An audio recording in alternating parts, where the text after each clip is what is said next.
Tom stood in the fancy store, staring at a jacket that cost $500. $500 are too much, he told the seller confidently. The seller smiled. Sir, you just failed English class. It's is, not are. You owe me $20.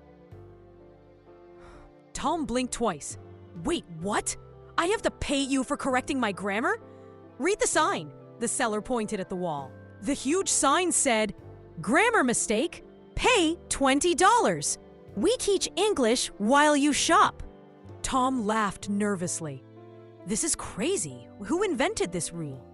The owner, she replied. He was an English teacher for 30 years. Okay, Tom said. But explain why it's is and not are.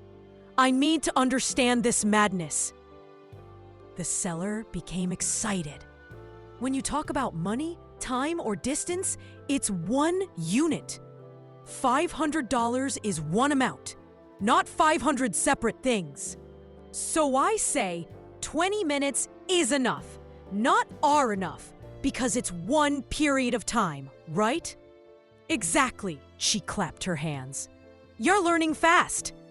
Tom felt proud. So can I have my $20 back now? No refunds, she laughed. But I'll give you a grammar tip.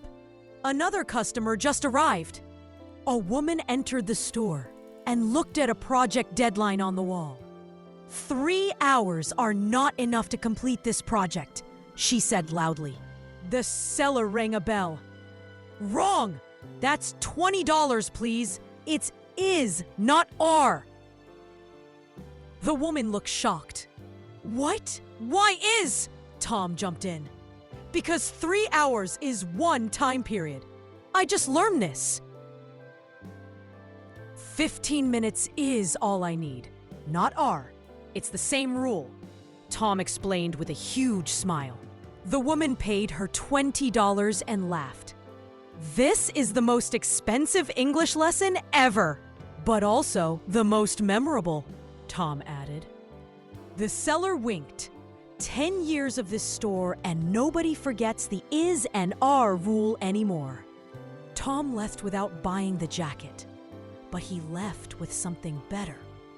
He left with knowledge that cost him $20, but would last forever. As he walked out, he thought, $20 is expensive for one lesson, but man, I'll never forget it. If you loved this hilarious lesson, hit that subscribe button and join our English learning family. Share this story with friends who need to learn this grammar rule the fun way.